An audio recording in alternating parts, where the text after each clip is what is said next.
बिस्मिल्लाहिर्रहमानिर्रहीम जी अस्सलाम वालेकुम। परवरदिगार दियां रहमतां बरकतां और निमतां दे नाल अज दी वीडियो दा आगाज़ करने हैं जी। तैयारी मुकम्मल हो गई हुई है और हुण असीं निकलदे पे। हाँ असीं तकरीबन अद्धा पौना घंटा लेट हो गए, लेकिन हुण भी चलो चले गए तो टाइम नाल ही चले जावांगे क्योंकि तकरीबन 12 का टाइम होंदा पिया और साढ़े अद्धे घंटे का रस्ता है। 12:30 बजे उत्थे पहुँच जावांगे और तकरीबन 1-1:30 बजे ही ख़त्म शरीफ जो ना वो होना है। बच्चे भी सारे रेडी हो गए, बेगम भी रेडी हो गई। हुण ताले शाले ला के तो बस निकलन लगे हैं जी। दुआ करो कि अल्लाह ताला सफ़र जो है ना वो आसानियाँ करे और टाइम नाल पहुँच जाइए और फिर वापसी भी टाइम नाल घर आइए। और मेरी आप ही वास्ते खसूसी दुआ कर देनी है जी। तुहानूं पता है उन्हें फौत होने तो पहला भी काफ़ी सारी वीडियो मैं उन्होंने जिक्र किया सी। दुआवां बड़ियां मेरे भैन भाइयों ने कीतियां ने, बस होना वही होंदा है जो अल्लाह ताला नूं मंजूर होंदा है और जो अल्लाह ताला ने लिखा है। लेकिन फिर भी दुआ जी है ना जी वो बड़ा असर रखती है। तो दुआ मेरी आपी वास्ते कर दिया जी, अल्लाह ताला उन्होंने जन्नत चाला तो आला मुकाम अता फरमाए। बस यही गुजारिश है। सूरत फातिहा और 3 दफ़ा कुल शरीफ जो है ना वो पढ़ देना है जी। आ जाओ आ जाओ आ जाओ, हम लेट ना करो है। मोटरसाइकिल बाहर कढ़ो तो आ जाओ। चाबी ले आ यार मेरे लिए।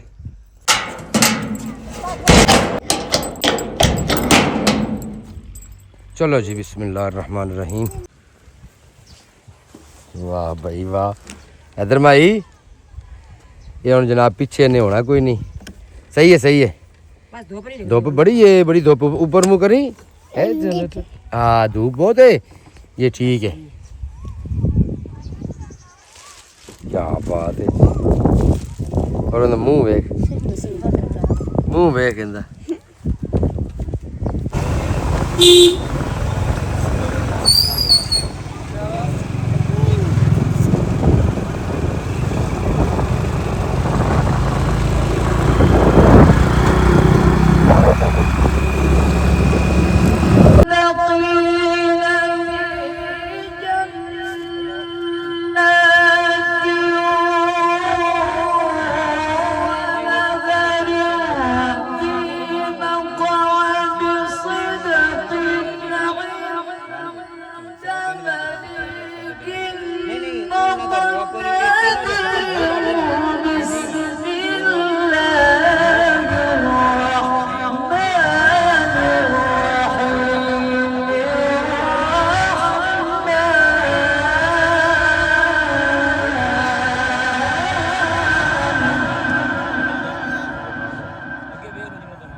علم القرآن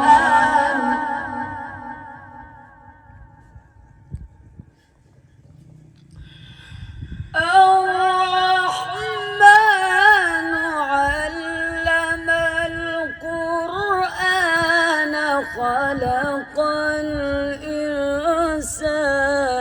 علمه البيان.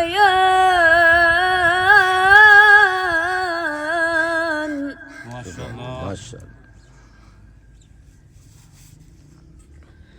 الشمس والقمر بحسبان والنجم والشجر يسجدان.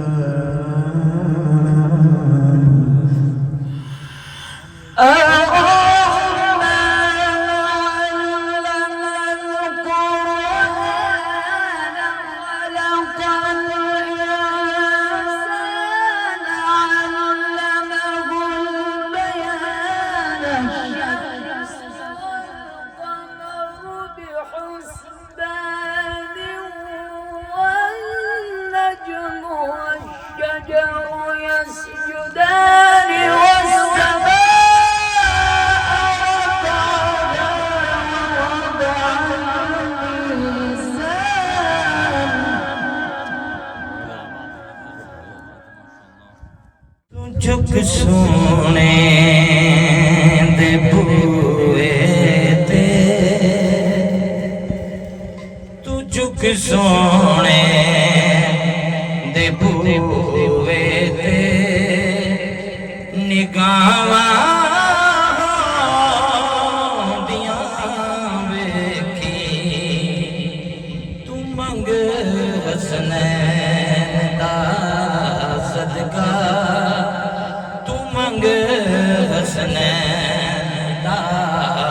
صدقہ عطاواں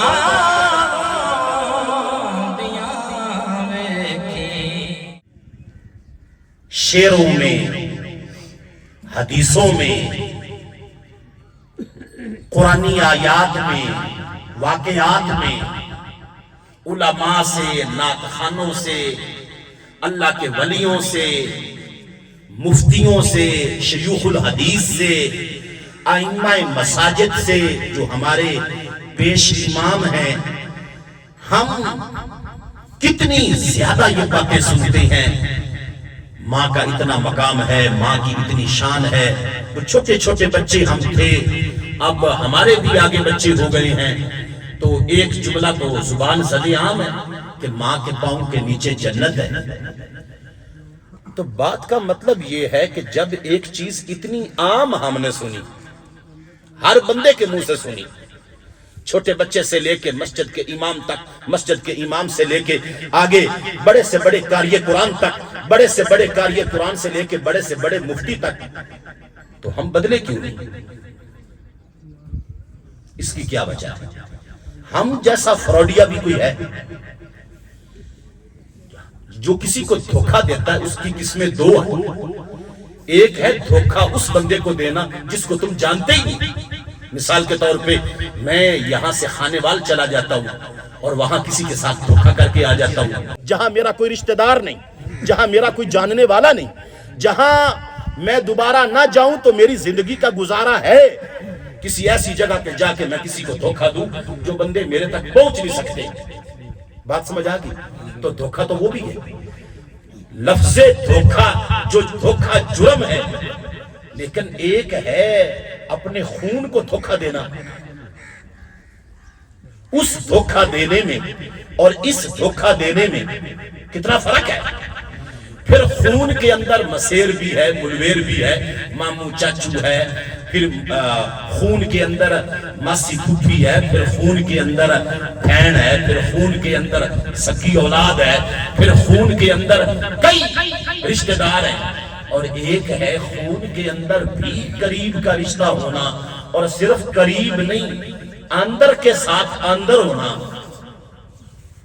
جسم کا ٹکڑا ہونا، اور پھر اس ماں کو دھوکہ دینا۔ تو بتاؤ یہ کتنا بڑا، ہم کتنا بڑا بلنڈر کر رہے ہیں۔ میں نہ بات کو چھپاتا نہیں ہوں، میں سیدھی منہ پہ کر دیتا ہوں۔ میرا ایک بھائی ہے غلام علی، یہ شان لوگ سارے میرے گھر کو جانتے ہیں، چاچا کرم یہ سارے آئے گئے ہوئے ہیں، یعنی میں انہیں جا تھیریار کرنے۔ تو میری ماں 13 سال بیمار رہی کینسر کے مریض میں، وہ بندہ گھر نہیں آیا۔ 9 محرم کو میں گیا ہوں ماں کی قبر کی زیارت کے لیے، مین دروازے سے داخل ہوا ہوں تو وہ روٹی کھا رہا تھا اگلے برانڈے میں بیٹھ کے، میں نے اس کو نہیں بلایا، مجھے پتا تھا وہ بیٹھا ہے روٹی کھا رہا ہے، لیکن میں نے اس کو دعا سلام، مجھے مولا حسین کی قسم ہے میں تمہیں سچی بات کر رہا ہوں۔ اچھا تو چھوٹے سے میں نے پوچھا غلام حسین سے، میں نے کہا غلام حسین یہ کب کا ادھر ہے، کام پہ گیا ہے نہیں گیا؟ اس نے کہا بھاؤ کوئی نہیں کام پہ گیا، یہ ادھر ہی رہ رہا ہے۔ میں نے کہا اچھا چلو ٹھیک ہے، عبادت قبول نہیں کروں گا اگر تمہارا ابا تجھ سے ناراض ہے۔ 10 سال ہو گئے ابا کو کہتے ہوئے بیٹا یہ نہ کرو، 20 سال ہو گئے، 50 سال ہو گئے، بات ابے کی ایک نہیں مانی، اور آج ابا فوت ہو گیا ہے تو آنسو بھی بہا رہے، سارا ڈرامہ، کوئی پیار نہیں ہے، یہ سارا دھوکہ ہے۔ میں کہتا ہوں خدا کی قسم ہم جو مسلمان ہیں جتنے کوڑے ہم ہیں اتنا کوڑا شاید ہی کوئی نہیں۔ یہ نا ایک میں نے آیت پڑھی خطبے کے شروع میں، کچھ لوگ اعتراض کرتے ہیں کہ حضرت مولا علی رضی اللہ تعالیٰ عنہ اگر مشکل کشا ہوتے، اگر مشکل کشا، دھیان ہے کاکا گل سن دیتے ہو، اگر مشکل کشا ہوتے تو کربلا کے میدان میں اپنے بیٹے پہ مشکل وقت آیا امام حسین پہ تو ان کا ساتھ کیوں نہیں دیا؟ ان کا ساتھ علماء کہتے ہیں پہلی بات تو یہ ہے کہ کوئی ایک روایت ایسی لے کے آؤ کہ امام علی مقام حضرت سیدنا مولا حسین پاک رضی اللہ تعالی عنہ نے اپنے بابا جی مولا علی کو بلایا ہو کہ ابو جی میری مدد کرو آگے، اور پھر مولا علی نہ آئے ہوں۔ اور دوسرا جواب پتہ علماء کیا دیتے ہیں، توجہ سے، دوسرا جواب علماء یہ دیتے ہیں کہ اگر مولا علی رضی اللہ تعالی عنہ مشکل کشائی کے لیے نہیں آئے تو تم اعتراض کر رہے ہو کہ ان کو مشکل کشا نہیں کہنا چاہیے۔ چلو یہ تو مانتے ہو نا کہ اللہ مشکل کشا ہے، وہ بولو اللہ مشکل کشا، کسی کو بھی اس پہ اعتراض نہیں، نہ چھوٹی مسجد والے کو، نہ بڑی مسجد والے کو، نہ لمبی داڑھی والے کو، نہ چھوٹی داڑھی والے کو، نہ چٹی پگڑی والے کو، نہ کالی پگڑی والے کو، نہ شلوار اوپر کر کے نماز پڑھنے والے کو، نہ شلوار نیچے کر کے نماز پڑھنے والے کو، نہ ہاتھ باندھ کر، نہ ہاتھ چھوڑ کر، اللہ کو مشکل کشا سارے مانتے ہیں۔ ایسی ہے نا؟ تو کیا اللہ نے مولا حسین کو آ کے بچایا؟ تو جس کا اعتراض علی پہ ہوگا اس کا اعتراض پھر علی پہ رکا نہیں رہے گا، اس کا اعتراض حضرت مولا علی سے چلتا ہوا آقا کریم تک پہنچ جائے گا، اور آقا کریم بھی اپنے نواسے کو کہ ایک طرف تو ہم وہ حدیثیں سن کے زندگی گزر گئی کہ حضرت عائشہ صدیقہ رضی اللہ تعالی عنہا کے گھر سے جب حضور نکلے اور جا رہے تھے مسجد نبوی میں تو راستے میں دروازہ آتا تھا مولا علی پاک کا اور سیدہ فاطمہ پاک کا، تو آقا کریم صلی اللہ علیہ وآلہ وسلم نے آواز سنی کہ حسین پاک رو رہی ہیں، تو دروازہ پیچھے کر کے فرمایا فاطمہ بیٹی حسین کو رونے نہ دیا کر، جب حسین روتا ہے تو محمد کے کلیجے کو تکلیف ہوتی۔ تو پھر کربلا میں تو تیر چل گئے، تلواریں چل گئی، پانی بند ہو گیا، سب کچھ، کون سی ایسی قیامت تھی جو برپا نہیں کر دی گئی تھی؟ تو پھر بھی آقا کریم نے تو مشکل کی۔ اللہ تعالیٰ فرماتا ہے قرآن مجید میں یا ایھا الذین آمنوا ان تنصروا اللہ ینصرکم ویثبت اقدامکم۔ اے ایمان والےو تسی دین پھیلاون وچ اللہ دی مدد کرو، اللہ دی دین پھیلاون وچ اللہ دی کی کرو؟ نہیں یار، مدد کن دی کرو؟ اللہ دی۔ یار گل ہی نہیں سمجھے ہن، تو میں کہنا تسی آپ پہ گل سمجھو، مدد کن دی؟ ان دا مطلب ہے بھی اللہ نو ساڈی مدد دی لوڑ ہے، اللہ نو تیری میری مدد دی لوڑ ہے؟ نہیں، او خالق کے، مالک کے، پروردگار ہے، وحدہ لا شریک ہے، رب العالمین ہے، او باقی میں فانی، او ازلی ابدی میں خاکی، او پالن ہار میں کھامن ہار۔ گل سمجھ آئی؟ یہ مڑ قرآن چلا کی پیدا یا ایھا الذین آمنوا، اے ایمان آلیو، اے ایمان آلیو، ان تنصر اللہ، اگر تم اللہ کی مدد کرو گے، ینصرکم، پھر اللہ تمہاری مدد کرے گا۔ اس کا مطلب ہے کہ مدد مانگنے سے شرک نہیں ہوتا۔ تے مڑگا لگنی بلے میں علی سونا وہ یہ ہے، اللہ فرماندا ہے جے تسی مدد کرو گے تے مڑ میں مدد کراں گا۔ پوچھیا مالکا جیڑی مدد توئیں کرنی ہے وہ کیویں دی ہے؟ اللہ فرماندا ہے میں چاہواں تے 3000 فرشتے بدر وچ ڈھل کے مدد کر دیواں، تے جے میں چاہواں تے کربلا دے میدان تے فرشتہ کوئی بھی نہ اترے، وَيُثَبِّتُ أَقْدَامَكُمْ، ثابت قدمی عطا فرما دینا، مڑ پوری کائنات بھی رل کے ظلم کرے، میں جن دی میں مدد کر رہا ہونا ان دے قدم اکھڑ دے۔ مولا حسین پاک کا پانی بند ہوا قدم نہیں اکھڑے، مولا حسین پاک کا جوان بیٹا قربان ہوا علی اکبر قدم نہیں اکھڑے، مولا حسین پاک کا غازی عباس شہید ہوا قدم نہیں اکھڑے، مولا حسین پاک کے خیمے جلے قدم نہیں اکھڑے، مولا حسین پاک کا ہر سپاہی شہید ہوا قدم نہیں اکھڑے، مولا حسین پاک کے 6 بھائی شہید ہو گئے کربلا میں قدم نہیں اکھڑے، مولا حسین پاک کے بھتیجے شہید ہو گئے قدم نہیں اکھڑے، مدینے کا منبر چھوٹ گیا مولا حسین پاک کے قدم نہیں اکھڑے، مکہ چھوٹ گیا قدم نہیں اکھڑے، بھوک پیاس قدم نہیں اکھڑے، معصوم علی اصغر قربان ہو گئے قدم نہیں اکھڑے۔ یا ایھا الذین آمنوا ان تنصروا اللہ ینصرکم ویثبت اقدامکم۔ اللہ فرماتا ہے جو میرے ساتھ پیار کرتا ہے، میرے دین کا کام کرتا ہے، میرے دین کی مدد کرتا ہے، حسین دین کی مدد کر رہا تھا، رب فرماتا ہے ینصرکم، میں پھر اس کی مدد کرتا ہوں، और मेरी मदद की शक्ल कभी फरिश्तों के साथ होती है, कभी फरिश्तों के बगैर होती है। पूछा मालिक फरिश्तों के बगैर कैसे, तलवार के बगैर कैसे? रब फरमाता है सारे उसके मुखालिफ हो जाए, 40,000 का लश्कर एक तरफ हो, अकेला हुसैन एक तरफ हो, हुसैन का साबित कदम रह जाना इस बात की दलील है कि रब हुसैन के साथ है, हुसैन रब के साथ। ਖਤਮ ਸ਼ਰੀਫ ਜਿਹੜਾ ਨਾ ਜੀ ਉਹ ਹੋ ਗਿਆ। ਖਾਣਾ ਸ਼ਾਣਾ ਵੀ ਮਹਿਮਾਨ ਜਿਹੜੇ ਆਏ ਸੀ ਨਾ ਜੀ ਉਹਨਾਂ ਨੂੰ ਦੇ ਦਿੱਤਾ ਹੈ। ਮਹਿਮਾਨ ਖਾ ਕੇ ਜਾ ਵੀ ਚੁੱਕੇ ਹੋਏ ਨੇ। ਅਸੀਂ ਹੁਣ ਬੈਠੇ ਰਹੇ ਘਰ ਕਾਫੀ ਦੇਰ ਬੱਚਿਆਂ ਦੇ ਕੋਲ। ਹੁਣ ਚੱਲੇ ਆ ਜੀ ਕਬਰਸਤਾਨ, ਉੱਥੇ ਜਾ ਕੇ ਫਾਤਿਹਾਖਾਨੀ ਕਰਨੇ ਆ ਔਰ ਉਸ ਤੋਂ ਬਾਅਦ ਫਿਰ ਵਾਪਸੀ ਆਵਾਂਗੇ ਔਰ ਬੱਚਿਆਂ ਨੂੰ ਨਾਲ ਲੈ ਕੇ ਫਿਰ ਵਾਪਸੀ ਘਰ ਚਲੇ ਜਾਵਾਂਗੇ। ਜਾਣਾ ਹੀ ਪੈਣਾ ਹੈ ਜੀ, ਇੱਥੇ जितनी देर भी बैठे रहेंगे अखीर वापस अपने घर ही जाना है। पर हाल रस्मो रिवाज के मुताबिक या जो भी सारा सिस्टम है कई करते हैं कई नहीं करते, लेकिन ये साडा ना आखिरी इकट्ठ होंदा है या आखिरी मजमा होंदा है 40वां जिन्हों असीं कहने हैं। इस तो बाद हुण साल बाद जिहड़ा ना सालाना खत्म होएगा तो उत्थे फिर 4 बहन भाई जिहड़े ना वो इकट्ठे हो जाणगे, वरना अगे पीछे किसी न किसी मौका मुकाम ते शादी खुशी गमी ते इकट्ठा होंदा। स्पैशल मतलब है जिहड़ी फौत हुई है साडी सिस्टर, मतलब उहदे नाम तो इकट्ठा होना जिहड़ा है ना वो हुण कोई नहीं रह गया। बस वो हुण कुछ साल बाद अगर सालाना खत्म वो भी घर दे रखणगे तो फिर जिहड़ा ना वो किसी नूं भैन भाइयों नूं कहणगे कि असीं सालाना खत्म रखिया तो तुसीं आना है, तो फिर बंदा जिहड़ा ना वो आंदा, वरना कोई नहीं आंदा।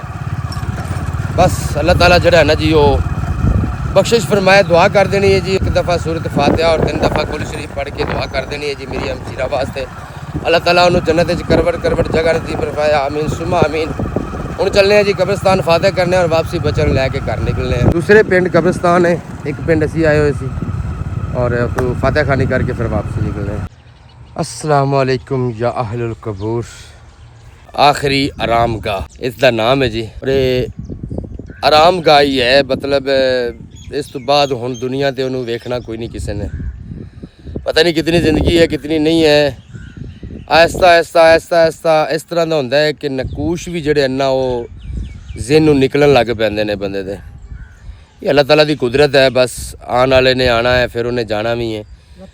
आन दी भी तरतीब अल्लाह ताला दी है, जान दी भी तरतीब अल्लाह ताला दी है। ना आन वाले च कोई इंसान दे अपने वस विच है, ना कोई जाना इंसान दे अपने वस विच है, ठीक है। ते आखिरी आराम गाह ने जी है जिथे हुण असीं पहुँच गए हैं। आपी दी कबर है, वो 2 फुफ्फो ने सेंटर च अम्मी दी है। इस साडा ही तकरीबन समझ लो ना खानदान है, नेड़े नेड़े सारियां कबरां विच कोई होर भी हैं, लेकिन ज़्यादातर कबरां जिहड़ियां ना वो साडे ही खानदान दियां ने इस एरिए दे विच। फातह खानी करने हैं जी वालदा दी कबर ते आपी दी कबर ते। 4 साल पहले वो माँ मर गई सी और ये भी माँ ही सी साडी, उस तो बाद हुण ये छड्ड के चली गई है। बस अल्लाह ताला जी बख्शिश फरमाए, इस तो वड्डी दुआ होर कोई भी नहीं है मेरे हिसाब नाल। ते अल्लाह ताला माफ़ करे बस, क्योंकि इंसाफ जिहड़ा है ना वो असी अल्लाह ताला कोलों तलब कर ही नहीं सकते। इंसाफ जिहड़ा है ना वो तो असी अगर मंगीए ना तो यकीन करो मेरे ख्याल है भी कख भी साडे पल्ले कोई नहीं है। ते इस वजह तो ना सिर्फ और सिर्फ माफ़ी जिहड़ी है ना वो ही मंगनी चाहिए है और बख्शिश दी ही तलब करनी चाहिए कि या अल्लाह तू रहमान और रहीम है, हर चीज़ ते कादर है, तू अपनी रहमत दे सदके बस बख्शिश फरमा ले। बस मेरे नाल तुसी भी जिहड़ी है ना जी दुआ कर देनी है, दुआ फातिहा करने हैं और उस तो बाद निकलने। मैं अज एक बयान सुनता पिया सी ना तो उहदे विच भी वो मौलाना साहब यही कह रहे सन कि तुहाडा असली घर किहड़ा है उहनूं तलाश करो। तुहानूं याद होना चाहिए है कि तुहाडा असल घर जिहड़ा है ना वो है किहड़ा। जिहड़े घर पिछे तुसी अपनी बाहां थका रहे हो, अपने आप नूं थका रहे हो, अपने दिमाग नूं थका रहे हो और दीन नूं छड़ के दुनिया पीछे लगे हुए और उस घर नूं बनाने वास्ते, वो घर तुहाडा है ही नहीं। तुहानूं पता ही कोई नहीं अगला साल तुहानूं आना है कि नहीं आना। जिहड़ा असल तुहाडा घर है जिस तो बाद वो घर रहिंदी मतलब दुनिया तिकर वो तुहाडा घर तुहाडा ही है, किसे नहीं कढ़ना उत्थों। वो घर नूं अच्छा बनाओ, उस घर च रहन वास्ते अपने अमाल जिहड़े ना अपना कुछ राशन बना के अपने अमालां नूं नाल लैके जाओ ताकि तुहाडी रिहाइश जिहड़ी है ना अच्छी हो सके। 2 पल के मेहमान जो आए मुड़ के वापस घर को जाए। 2 मिनट दे 2 पल दे 2 घंटियां दे 2 12 दे 2 दिनां दे या 2 सालां दा अगर कोई मेहमान है ना उन्हें वापस हट के घर ही जाना है। शाम दी अज़ानां आ गई ने जी और हुण जा रहे हैं वापस घर बच्चों नूं छड्ड के। फिलहाल ਸਭ ਦਾ ਅੱਲਾ ਵਾਰਿਸ ਹੀ ਹੈ, ਉਹਨਾਂ ਦਾ ਵੀ ਹੈ। ਜਿੰਨੀ ਇੱਕ ਸਪੋਰਟ ਹੋ ਸਕੀ ਉਹ ਵੀ ਕਰਦੇ ਰਵਾਂਗੇ, ਔਰ ਜੋ ਰਿਸ਼ਤੇ ਦੇ ਹਿਸਾਬ ਨਾਲ ਆਪਣੇ ਫਰਾਈਜ਼ ਹਨ ਉਹ ਵੀ ਇਨਸ਼ਾਅੱਲਾ ਅਦਾ ਕਰਦੇ ਰਵਾਂਗੇ। ਬਾਕੀ ਸਰਵਾਈਵਲ ਤੇ ਜਿਹੜਾ ਹੈ ਨਾ ਜੀ ਫਿਰ ਉਹ ਉਹਨਾਂ ਨੇ ਹੀ ਕਰਨਾ। ਅਸੀਂ ਤਾਂ ਹੁਣ ਵਾਪਸ ਆਪੋ ਆਪਣੇ ਘਰਾਂ 'ਚ ਚਲੇ ਜਾਣਾ ਹੈ। ਬਾਕੀ ਸਾਰੇ ਵੀ ਚਲੇ ਗਏ ਨੇ, ਕੁਝ ਬੈਠੇ ਨੇ, ਕੁਝ ਚਲੇ ਗਏ ਨੇ, ਕੁਝ ਅੱਜ ਗਏ ਨੇ, ਕੁਝ ਕੱਲ ਚਲੇ ਜਾਣਗੇ। ਇਸੇ ਤਰ੍ਹਾਂ ਸਭ ਨੇ ਚਲੇ ਜਾਣਾ ਹੈ। ਰਸਤਾ ਬੜਾ ख़राब है जी, ज़्यादा लंबी गल नहीं करांगा, बस निकलने हैं और पहुँचने हैं घर। अलहमदुलिल्लाह जी, सुम्मा अलहमदुलिल्लाह। अज तो साढ़े काम का एक बार फिर आगाज़ होंदा पिया जी, और अल्लाह करे कि हुण असीं इनू ब्रेक ना करिए और साडा काम जिहड़ा ना वो चलदा रहे। भाई साहब होरी आ गए ने, फर्मा लैके जाते पे। ये नट दसो ना भाई जान, किहड़े ने? 3 सूत्र ने और लंबाई इन्हां दी 1 2 3 4 5 चौका 20 5 चौका यार 5 चौका 20 नहीं होना, 5 ते 5 10 होने ने। दो साइडां ते जुड़ियां होईयां ना, ते ये 10 होने ने। ते इन्हां दी लंबाई पुछदा पिया। लंबाई इंची 2 इंची 1.5 इंची। ਉਹ ਲੰਬੇ ਤੇ ਜਿੰਨੇ ਵੀ ਹੋਵਣ ਵੀ ਘੱਟ ਨਾ ਹੋਵਣ, ਬਸ ਵੱਧ ਤੋਂ ਹੋਵਣ ਤੇ ਉਹ ਚੜ ਜਾਣਾ ਹੈ 1.5 इंची 1.5 ਇੰਚੀ। ਚਲੋ ਠੀਕ ਹੈ, ਤੁਸੀਂ ਇਹ ਲੈ ਚਲੋ ਤੇ ਮੈਂ ਨਟ ਕਾਬਲੇ ਲੈ ਆਉਣਾ। ਹਾਂ ਚਲੋ ਜੀ, ਇਹ ਬਾਈ ਹੋਰੀ ਲੈ ਕੇ ਜਾਂਦੇ ਪਏ ਨੇ ਜੀ ਫਰਮਾ। ਔਰ ਅੱਜ ਅਸੀਂ ਪਿਲਰ ਜਿਹੜਾ ਨਾ ਉਹ ਖੜਾ ਕਰਨ ਲੱਗੇ ਹਾਂ, ਔਰ ਇਹਦੇ ਜਿਹੜੇ ਨਾ ਇਹ ਨਟ ਕਾਬਲੇ ਜਿਹੜੇ ਨੇ ਉਹ ਕਿਦੀ ਸਾਈਡ ਤੇ ਪਏ ਨੇ ਔਰ ਬੜੇ ਦੂਰ ਪਏ ਨੇ। ਤੇ ਮੈਂ ਕਿਹਾ ਉਧਰੋਂ ਨਹੀਂ ਜਵੀਂਦਾ। ਉਹ ਬਾਈ ਹੋਰੀ ਕਹਿੰਦੇ ਸਨ ਕਿ ਆਪਾਂ ਪਿਛਲੇ ਟਾਈਮ ਤੇ ਰੱਖ ਲੈਂਦੇ ਹਾਂ। ਮੈਂ ਕਿਹਾ ਨਹੀਂ, ਤੁਸੀਂ ਇਹ ਲਾਓ ਤੇ ਨਟ ਕਾਬਲੇ ਜਿਹੜੇ ਨਾ 10 ਨਟ ਕਾਬਲੇ ਨੇ ਉਹ ਮੈਂ ਨਵੇਂ ਲਿਆਣਾ ਉੱਥੋਂ। ਬੇਗਮ ਸਾਹਿਬ ਜਿਹੜੀ ਹੈ ਨਾ ਜੀ ਉਹ ਕਰਦੀ ਵੀ ਨਾਸ਼ਤੇ ਦੀ ਤਿਆਰੀ, ਔਰ ਤੰਦੂਰੀ ਵਗੈਰਾ ਜਿਹੜੀ ਹੈ ਨਾ ਉਹ ਜਲਾਈ ਜਾ ਰਹੀ। ਇਹਨੂੰ ਚੁੱਲ੍ਹੇ ਨੂੰ ਵੀ ਇੱਕ ਵਾਰੀ ਬਾਲ ਕੇ ਵੇਖੋ ਆ ਕਹਿੰਦੇ ਜੀ ਕਿਸ ਤਰ੍ਹਾਂ ਬਲਦੀ, ਕਿਉਂਕਿ ਪਹਿਲਾਂ ਜਿਹੜਾ ਨਾ ਜੀ ਹੋਰ ਮੈਂ ਥੋੜਾ ਜਿਹਾ ਬਣਿਆ ਹੋਇਆ ਸੀ, ਬਾਅਦ ਵਿੱਚ ਇਹਨੂੰ ਫਿਰ ਜਿਹੜਾ ਨਾ ਚੇਂਜ ਕੀਤਾ ਹੈ ਥੋੜਾ ਜਿਹਾ। ਇਹਨੂੰ ਜਿਹੜਾ ਨਾ ਉਹ ਕੀ ਕਹਿੰਦੇ ਨੇ ਇਹਦੇ 'ਚ ਐਡੀਸ਼ਨ ਕੀਤੀ ਆ, ਤੇ ਇਹਨੂੰ ਥੋੜਾ ਜਿਹਾ ਨਾ ਵੱਡਾ ਵੀ ਕੀਤਾ ਹੈ ਔਰ ਥੋੜਾ ਜਿਹਾ ਗਹਿਰਾ ਵੀ ਕੀਤਾ ਹੈ। ਪਹਿਲਾਂ ਇਹਦੇ ਵਿੱਚ ਅੱਗ ਜਿਹੜੀ ਹੈ ਨਾ ਉਹ ਪ੍ਰੋਪਰ ਬਲਦੀ ਨਹੀਂ ਸੀ ਹੈ, ਤੇ ਹੁਣ ਬਾਲ ਕੇ ਵੇਖਨੇ ਆ ਵੀ ਕੀ ਸੂਰਤ ਹਾਲ ਹੈ, ਤੇ ਫਿਰ ਕੋਈ ਹਿਸਾਬ ਕਿਤਾਬ ਜਿਹੜਾ ਨਾ ਇਹਦਾ ਲਾਵਾਂਗੇ। ਅੱਛੀ ਜੀ ਕੋਈ ਡਿਸ਼ ਬਣਾਵਾਂਗੇ ਸ਼ਾਮ ਨੂੰ। ਹਾਂ ਸ਼ਾਮ ਨੂੰ ਕੋਈ ਚੀਜ਼ ਜਿਹੜੀ ਹੈ ਨਾ ਇਹਦੇ 'ਚ ਪਕਾਓ, ਔਰ ਇਹਦਾ ਪਤਾ ਲੱਗੇ ਵੀ ਇਹਦੇ 'ਚ ਅੱਗ ਜਿਹੜੀ ਹੈ ਨਾ ਉਹ ਕਿਸ ਤਰ੍ਹਾਂ ਦੀ ਬਲਦੀ। ਚਰਾਠਾਂ ਬਲਾਲ ਕੇ ਵੀ, ਬਰੀਕ ਅੱਗ ਵੀ, ਸਾਰੀਆਂ ਲੱਕੜਾਂ ਜਿਹੜੀਆਂ ਨਾ ਉਹ ਬਾਲ ਕੇ ਵੇਖੋ। ਬੜਾ ਮਸਣਾ ਹੈ ਵਿੱਚ ਰੱਖ ਦਿੱਤਾ ਸਕੂਨ ਨਾਲ। ਹਾਂ ਤੁਕਲੇ ਤੇ ਫਿਰ ਉਹ ਤਾਂ ਮਚਣਗੇ ਨਾ। ਚਰਾਠੀਆਂ ਵਗੈਰਾ ਲੰਬੀ ਲੱਕੜ ਜਿਹੜੀ ਹੈ ਨਾ ਉਹਦਾ ਵੀ ਪਤਾ ਕਰਨਾ ਨਾ। ਉਹ ਵੀ ਇੱਕ ਲਾਜ ਹੈ। ਹਾਂ ਸਭ ਨਾਸ਼ਤਾ ਤਿਆਰ ਕਰ ਦਈਏ ਜੀ। ਹਾਲੇ ਤਕਰੀਬਨ ਨਾਸ਼ਤੇ ਵਿੱਚ ਸਾਡੇ 15-20 ਮਿੰਟ ਜਿਹੜੇ ਨਾ ਉਹ ਹਨ। ਉਨੀ ਦੇਰ ਸਮਾਨ ਜਿਹੜਾ ਨਾ ਉਹਨਾਂ ਨੂੰ ਪੂਰਾ ਕਰਕੇ ਦਿੰਦੇ ਆ, ਫਿਰ ਤਾਂ ਉਹਨਾਂ ਨੇ ਆਪ ਹੀ ਕਰਨਾ ਹੈ। ਇਹ ਨਟ ਕਾਬਲੇ ਜਿਹੜੇ ਨਾ ਇਹ ਉਹਨਾਂ ਨੂੰ ਲਿਆ ਕੇ ਦਿੰਦੇ ਆ ਤਾਂ ਕਿ ਉਹ ਆਪਣਾ ਫਰਮਾ ਜਿਹੜਾ ਨਾ ਉਹ ਟਾਈਟ ਕਰਕੇ ਕੱਸ ਲੈਣ, ਔਰ ਉਸ ਤੋਂ ਬਾਅਦ ਫਿਰ ਬੀਮ ਖੜਾ ਕਰਕੇ ਦੇ ਵਿੱਚ ਬਜਰੀ ਵੀ ਜਿਹੜੀ ਹੈ ਨਾ ਉਹਨਾਂ ਨੇ ਭਰਨੀ ਹੈ। ਲਓ ਜੀ ਨਟ ਕਾਬਲੇ ਜਿਹੜੇ ਨਾ ਉਹ ਲੈਣ ਆ ਗਿਆ ਵਾ। ਇਹ ਨਟ ਕਾਬਲਾ ਸਾਨੂੰ ਚਾਹੀਦਾ बस ਹਾਂਜੀ, ਬਸ ਇਹ ਚਾਹੀਦਾ। ਕਿੰਨੇ ਪੈਸੇ ਹੋ ਗਏ? 180 ਉਹ ਭਾਈ ਜੀ ਇਹ ਨਟ ਕਾਬਲੇ ਆ ਗਏ ਤੁਹਾਡੇ। मेहरबानी जी। ਵੇਖ ਲੈ ਤੇਰੇ ਕੰਮ ਹਲੇ ਰੈਡੀ ਕਰਨ ਤੋਂ ਪਹਿਲੇ ਲਿਆ ਤੂੰ, ਪਹਿਲਾਂ ਤੂੰ ਲੇਟ ਆਣਾ। नहीं ਅਸੀਂ ਆ ਬਿਜਲੀ ਚ ਪਾਣੀ ਨਿਕਲ ਜਾਣਾ ਤਾਂ ਇੱਥੇ ਲਿਖਦੇ ਪਏ ਨਹੀਂ ਤੇ ਉਹਨੂੰ ਖੜਾ ਚ ਕਰਨਾ ਹੈ ਬਸ। ਹਾਂ ਇਹਨੂੰ ਖੜਾ ਕਰਕੇ ਉੱਤੋਂ ਮੁੜ ਕੇ ਸਿਸ਼ਾਨ ਨਾਲ ਕਾਬੂ ਕਰ ਸੋ। ਹਾਂ ਦੋ ਪਾਸੇ ਸਫਾ ਬੰਨ ਕੇ ਟਾਈਟ ਕਰਕੇ ਤੇ ਉਹਨੂੰ ਸਾਲੀ ਕਰਨਾ। ਸਾਲੀ ਕਰਨਾ। ਲਓ ਜੀ ਅਲਹਮਦੁਲਿਲਾ ਤਿਆਰੀ ਜਿਹੜੀ ਹੈ ਨਾ ਜੋ ਹੋ ਗਈ ਮੁਕੰਮਲ। ਬੀਮ ਸਾਡਾ ਬਣ ਕੇ ਆ ਗਿਆ ਤੇ ਬਣਿਆ ਪਿਆ ਸੀ ਤਕਰੀਬਨ 10 ਮੁਹਰਮ ਤੋਂ ਵੀ ਪਹਿਲਾਂ ਦਾ, ਤੇ ਪੇਮੈਂਟ ਵਗੈਰਾ ਵੀ ਇਹਦੀ ਜਿਹੜੀ ਹੈ ਨਾ ਕੀਤੀ ਹੋਈ ਹੈ। ਤੇ ਹੁਣ ਇਹਨੂੰ ਜਿਹੜਾ ਨੇ ਜੀ ਇੱਥੇ ਨਾਲ ਲਾ ਕੇ ਤੇ ਇੱਕ ਫਰਮਾ ਜਿਹੜਾ ਨਾ ਬਰੀਨ ਹੈ। ਫਿਰ ਇਹਨੂੰ ਕਿੰਨੀ ਦੇਰ ਚਾਹੀਦੀ ਹੈ? 2 ਦਿਨ ਜਾਂ 1 ਦਿਨ ਜਾਂ 3 ਦਿਨ? ਕਿੰਨੀ ਦੇਰ? ਇਹ ਟਾਈਮ ਤਾਂ ਇੱਕ ਦਿਨ ਵੀ ਬੜਾ ਹੈ, ਹਾਂ ਲੇਕਿਨ ਅਸੀਂ ਮੁੜ ਉਧਰੋਂ ਕੰਮ ਸ਼ੁਰੂ ਕਰ ਲੈਣਾ ਤੇ ਵਿੱਚੋਂ ਟਾਈਮ ਕੱਢ ਕੇ ਨੂੰ ਕਰ ਲਿਆ ਮਰੇ ਇੱਕ ਦਿਨ ਚਾਹੀਏ 2 ਦਿਨ ਕਿਧਰੋਂ ਕੰਮ ਸ਼ੁਰੂ ਕਰ ਲੈਣਾ? ਉਧਰ ਹੁਣ ਕੀ ਕਰਨਾ ਜੇ? ਪਰਦੇ ਲਾਣੇ। ਪਰਦੇ ਲਾਣੇ ਨੇ। ਅੱਛਾ ਚਲੋ ਜੀ, ਇਹਨੂੰ ਵੈਸੇ ਵੀ 1-2 ਦਿਨ ਦੀ ਰੈਸਟ ਚਾਹੀਦੀ ਹੁੰਦੀ ਤਾਂ ਕਿ ਜਿੰਨਾ ਮਜ਼ਬੂਤ ਹੋ ਜਾਵੇ ਕੰਕਰੀਟ ਉਨਾ ਅੱਛਾ ਹੁੰਦਾ। ਤੇ ਫਿਰ ਇਹਨੂੰ ਦੁਬਾਰਾ ਖੋਲ ਕੇ ਤੇ ਫਿਰ ਉਤਲੀ ਸਾਈਡ ਜਿਹੜੀ ਹੈ ਨਾ ਉਹ ਬਣਾਗੇ। ਇਹ 6 ਫੁੱਟ ਹੈ ਨਾ? ਕਿਉਂ ਆਸਫ 6 ਫੁੱਟ ਹੈ? ਤਕਰੀਬਨ 5 ਫੁੱਟ ਹੈ ਨਾ। 1 2 3 4 5 ਫੁੱਟ ਹੈ ਮੇਰੇ ਖਿਆਲ ਹੈ। 5 ਫੁੱਟਾਂ ਦੇ 2 ਲੱਗਣਗੇ ਜਾਂ 2.5 ਲੱਗਣਗੇ ਫਿਰ ਆਪਣੇ? ਇਹ 2 ਹੀ ਲੱਗਦੇ ਹੁੰਦੇ ਨੇ। ਉਤਲਾ ਜਿਹੜਾ ਹੁੰਦਾ ਹੈ ਨਾ ਉਹ ਉੱਤੋਂ ਫਟੀਆਂ ਨਾਲ ਲੱਗਦੇ ਨੇ। ਉਹ ਫਟੀਆਂ ਨਾਲ ਲੱਗੇਗਾ। ਅੱਛਾ 6 ਫੁੱਟ ਹੈ।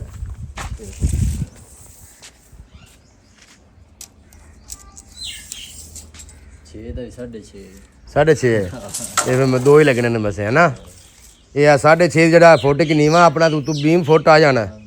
ਇਹ ਬਸ 2 ਹੀ ਲੱਗਣਗੇ ਮਸੇ।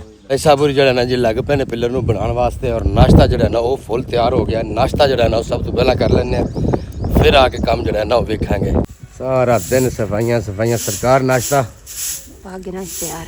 ਹਾਂਜੀ ਨਾਸ਼ਤਾ ਤਿਆਰ। ਆ ਜਾਓ ਫਿਰ ਦਿਓ ਨਾਸ਼ਤਾ। ਅਲਹਮਦੁਲਿਲਾ ਜੀ ਸੁਮਾ ਅਲਹਮਦੁਲਿਲਾ ਨਾਸ਼ਤਾ ਪਾਣੀ ਜਿਹੜਾ ਨਾ ਉਹ ਅਸੀਂ ਕਰ ਲਿਆ ਹੋਇਆ ਬੇਗਮ ਸਾਹਿਬਾ ਹਾਲੇ ਲੱਗੀ ਹੋਈ ਆ ਅਸੀਂ ਸਾਰੇ ਜਿਹੜੇ ਨਾ ਕਰਕੇ ਉੱਠ ਗਏ ਹੋਏ ਆ ਤੇ ਸ਼ੁਕਰ ਅਲਹਮਦੁਲਿਲਾ ਜੀ ਅੱਲਾਹ ਤਾਲਾ ਆਪਣੇ ਦਰਵਾਜ਼ੋਂ ਦੇ ਰਿਹਾ ਬਾਕੀ ਮਸਜਿਦ ਦਾ ਕੰਮ ਜਿਹੜਾ ਨੇ ਜੋ ਦੁਬਾਰਾ ਸ਼ੁਰੂ ਹੋ ਗਿਆ ਅਲਹਮਦੁਲਿਲਾ ਸੁਮਾ ਅਲਹਮਦੁਲਿਲਾ ਅੱਜ ਪਿੱਲਰ ਬਣਾਉਂਦੇ ਪਏ ਨੇ 1-2 ਦਿਨ ਪਿੱਲਰ ਤੇ ਲੱਗ ਜਾਣੇ ਨੇ ਕਿਉਂਕਿ ਅੱਜ ਭਰਾਈ ਕਰਨਗੇ ਨਾ ਤੇ ਫਿਰ 2 ਦਿਨ ਬਾਅਦ ਖੁੱਲੇਗਾ ਫਿਰ ਉਤਲਾ ਸਟੈਪ ਜਿਹੜਾ ਨਾ ਉਹ 2 ਦਿਨ ਬਾਅਦ ਬਣੇਗਾ ਔਰ ਇਨਸ਼ਾਅੱਲਾ ਅੱਜ ਦੇ ਦਿਨ 'ਚ ਹੀ ਅਸੀਂ ਜਿਹੜਾ ਨਾ ਇਸ ਕੰਮ ਨੂੰ ਵੀ ਲੱਗ ਜਾਣਾ ਹੈ ਅਸੀਂ ਲੈਂਟਰ ਦੀ ਤਿਆਰੀ ਨੂੰ ਵੀ ਜਿਹੜਾ ਨਾ ਅੱਜ ਤੋਂ ਹੀ ਲੱਗ ਗਏ ਆ ਇਨਸ਼ਾਅੱਲਾ ਔਰ ਸਾਰੀ ਜਿਹੜੀ ਹੈ ਨਾ ਉਹਦਾ ਬੰਦੋਬਸਤ ਕਰਨ ਲੱਗ ਪਏ ਆ ਚੀਜ਼ਾਂ ਜਿਹੜੀਆਂ ਨਾ ਉਹ ਅਵੇਲ ਕਰਨੀਆਂ ਸ਼ੁਰੂ ਕਰ ਲਈਆਂ ਹੋਈਆਂ ਨੇ ਬਸ 1-2 ਦਿਨਾਂ ਦੇ ਵਿੱਚ ਹੀ ਆਪਾਂ ਜਿਹੜਾ ਨਾ ਉਹ ਲੈਂਟਰ ਦੀ ਫੁੱਲ ਤਿਆਰੀ ਜਿਹੜੀ ਹੈ ਨਾ ਉਹ ਅਲਹਮਦੁਲਿਲਾ ਕਰ ਲੈਣੀ ਆ ਬੇਗਮ ਸਾਹਿਬਾ ਨਾਸ਼ਤਾ ਨੁਸ਼ਤਾ ਕਰਾ ਕੇ ਜੀ ਬਰਤਨ ਵਗੈਰਾ ਜਿਹੜੇ ਨਾ ਸਾਰੇ ਕੁੰਜੇਗੀ ਔਰ ਮੈਂ ਹੁਣ ਜਾ ਕੇ ਬਾਹਰ ਮਿਸਤਰੀ ਨਾਲ ਜਿਹੜਾ ਨਾ ਥੋੜਾ ਬਹੁਤ ਕੰਮ ਸ਼ਮ ਕਰਵਾਵਾਂਗਾ ਕਿਉਂਕਿ ਉਹ ਪਿੱਲਰ ਨੂੰ ਖੜਾ ਕਰਨਾ ਨਾ ਬੀਮ ਨੂੰ ਤਾਂ ਆਸੇ ਪਾਸੋਂ ਫੜਾ ਕੇ ਤੇ ਇੱਕ ਵਾਰੀ ਕਾਬੂ ਕਰਨਾ ਵੀ ਤਾਂ ਕਿ ਵਿੱਚ ਕੰਕਰੀਟ ਜਿਹੜਾ ਨਾ ਉਹ ਫਿਲ ਹੋ ਜਾਵੇ ਜਦੋਂ ਕੰਕਰੀਟ ਫਿਲ ਹੋ ਜਾਏਗਾ ਤੇ ਫਿਰ ਤਾਂ ਸਰੀਆ ਆਪਣੀ ਜਗ੍ਹਾ ਤੇ ਰੁਕ ਜਾਏਗਾ ਤੇ ਚੱਲਨੇ ਆ ਬਾਹਰ ਜੀ ਚੱਲ ਕੇ ਉਹ ਵਾਲਾ ਕਰਵਾਉਣਾ ਹੈ ਲੇਕਿਨ ਇਹ ਵਾਲਾ ਵਲੌਗ ਜਿਹੜਾ ਹੈ ਨਾ ਇੱਥੇ ਖਤਮ ਕਰਨਾ ਹੈ ਇਸ ਵਲੌਗ ਤੋਂ ਤੁਹਾਡੇ ਕੋਲੋਂ ਜਿਹੜੀ ਹੈ ਨਾ ਇਜਾਜ਼ਤ ਲਵਾਂਗੇ ਮਿਲਾਂਗੇ ਸਵੇਰ ਇੱਕ ਅੱਛੀ ਜੀ ਪਿਆਰੀ ਜੀ ਯੂਨੀਕ ਔਰ ਮਿੱਠੀ ਜੀ ਵੀਡੀਓ ਦੁਬਾਰਾ ਸਭ ਤੋਂ ਸੈਨਰ ਦੀ ਪੂਰੀ ਫੈਮਿਲੀ ਨੂੰ ਇਜਾਜ਼ਤ ਆਪਣਾ ਬਹੁਤ ਸਾਰਾ ਖਿਆਲ ਰੱਖਣਾ ਹੈ ਦੁਆਵਾਂ ਯਾਦ ਰੱਖਣਾ ਹੈ ਬੰਦਾ ਬਨ ਪਿਆਰ अल्लाह हाफिज़ अल्लाह हाफिज़